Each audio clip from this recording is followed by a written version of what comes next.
ना होगा, और अगर सब मिलकर कोशिश करें तो रास्ता निकल सकता है। राजू के चेहरे पर एक उम्मीद की किरण जागती है। हाँ बाबा जी, अगर सब मिलकर काम करें तो हम पानी ढूंढ सकते हैं। हमने पहले कभी ये कोशिश ही नहीं की। लेकिन इतनी कठिन जमीन में नया कुआं खोदना आसान नहीं। मुश्किल जरूर है, नामुमकिन नहीं।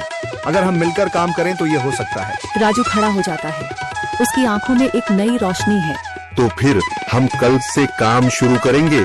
मैं गांव के सभी युवाओं को इकट्ठा करूंगा, हम मिलकर नया कुआं खोदेंगे। यह कहते हुए वह शामू के साथ गांव के दूसरे युवाओं को बुलाने के लिए निकल पड़ता है। कहीं दूर से गरज की हल्की सी आवाज आती है, जैसे आकाश ने उनकी उम्मीदों की गवाही दे दी हो।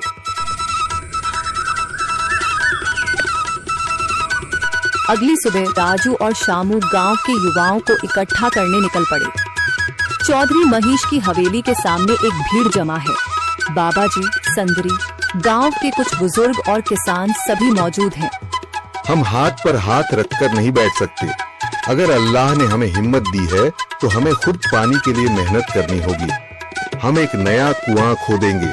लेकिन राजू, क्या हमें यकीन है कि वहाँ पानी मिलेगा? बेटा, पानी जमीन के अंदर होता है, बस सही जगह खोदने की जरूरत है। हमने अपने बुजुर्गों से सुना था कि पुरानी नहर के पास जमीन नरम थी, शायद वहीं पानी हो। बाबा जी सही कह रहे हैं।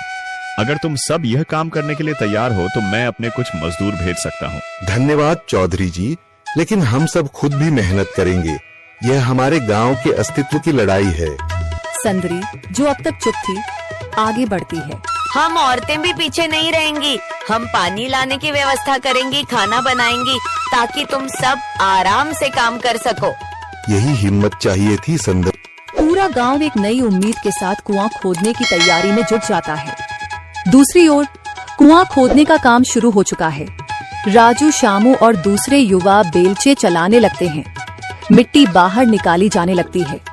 तेज गर्मी के बावजूद सब पूरी हिम्मत के साथ जुटे हुए हैं। दोपहर की तेज धूप जमीन आग की तरह तप रही है। गांव के लोग लगातार कुआं खोदने में जुटे हैं।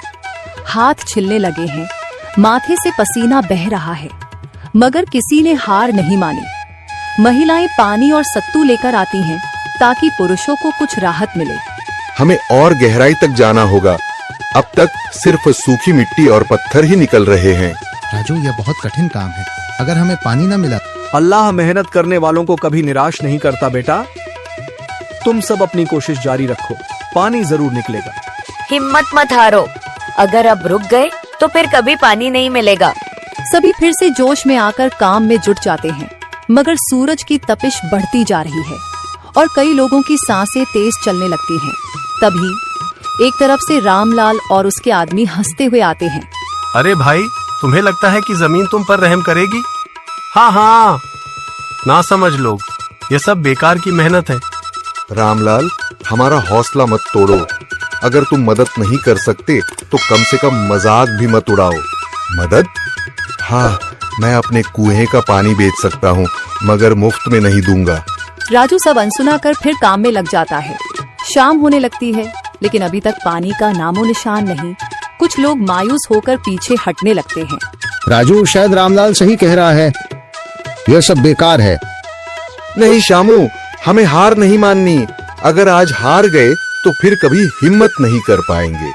तभी अचानक फावड़ा किसी कठोर चीज से टकराता है। एक अजीब सी आवाज आती है। राजू चौंक कर देखता है और जल्दी जल्दी मिट्टी हटाने लगता है। अचानक एक ठंडी लहर महसूस होती है। सभी लोग दौड़कर आते हैं। जैसे जैसे मिट्टी हटती है, नीचे से गीली जमीन नजर आने लगती है।